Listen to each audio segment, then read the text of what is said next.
చేసేదను. హల్లెలూయా, హల్లెలూయా.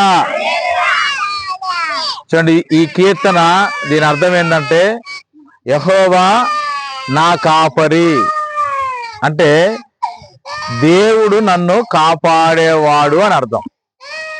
మనల్ని ఎవరు కాపాడతారు? దేవుడే. అంటే యేసయ్య మనల్ని కాపాడేవాడు.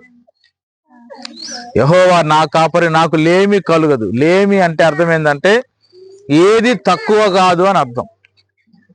నాకు లేమి కదంటే ఏమి తక్కువ కాకుండా దేవుడు మనకు అన్ని ఇచ్చి మనల్ని కాపాడుతాడని అర్థం. ఎవరిచ్చేది? దేవుడు ఇస్తాడు, మనం కాదు కదా. నేనేమని ఇస్తానా మీకు? నేనేమి ఇవ్వలేను. నేను ఇవ్వాలన్నా నాకెవరు ఇవ్వాలి? దేవుడు ఇస్తేనే నేను ఇస్తాను. నేను కూడా మీలాగా మనిషినే, మనందరము ఒకటే, మనందరము మనుషులమే, ఒకటే రకంగా మనం. అయితే మనకు ఎవరు ఇవ్వాలి? దేవుడు ఇవ్వాలి. దేవుడు ఇస్తేనే మనము ఎవరికైనా ఇవ్వగలం. దేవుడే మనకి ఇచ్చావు. అందుకని యెహోవా నా కాపరి, నాకు లేమి అంటే దేవుడు మనల్ని కాపాడేవాడు, ఆయనే మనల్ని పోషించేవాడు, ఆయనే మనల్ని బ్రతికించేవాడు. కాబట్టి మనకి ఏమీ తక్కువ కాకుండా అన్ని ఆయనే ఇస్తాడు. హల్లెలూయా.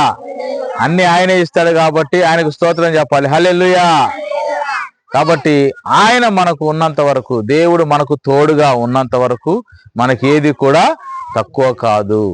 గాఢాంధకారపు లోయలో సంచరించిన ఈ అపాయమునకు భయపడు. అంటే ఎన్ని ఆటుపోట్లు వచ్చినా, ఎన్ని ఆపదలు వచ్చినా, గాఢాంధకారపు లోయ అంటే భయంకరమైనటువంటి ప్రమాదం, ప్రాణాపాయం లేదా ప్రాణాపాయ స్థితిలో ఉండే రోగం, అలాంటివి ఏది వచ్చినా కూడా భయం పడాల్సిన అవసరము లేదు. ఎందుకంటే స్వస్థపరిచే దేవుడు మనకు ఉన్నాడు, ఆయన స్వస్థపరుస్తాడు.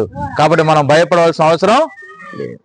అందుకనే కీర్తనకారుడు దావీదు ఆ మాట చెప్తున్నాడు, గాఢాంధకారపు లోయలోనే సంచరించిన అపాయమునకు భయపడి నీ దుడ్డు కర్ర నీ దండము నన్ను ఆదరించును. అంటే దేవుడే మనల్ని ఆదరిస్తాడు.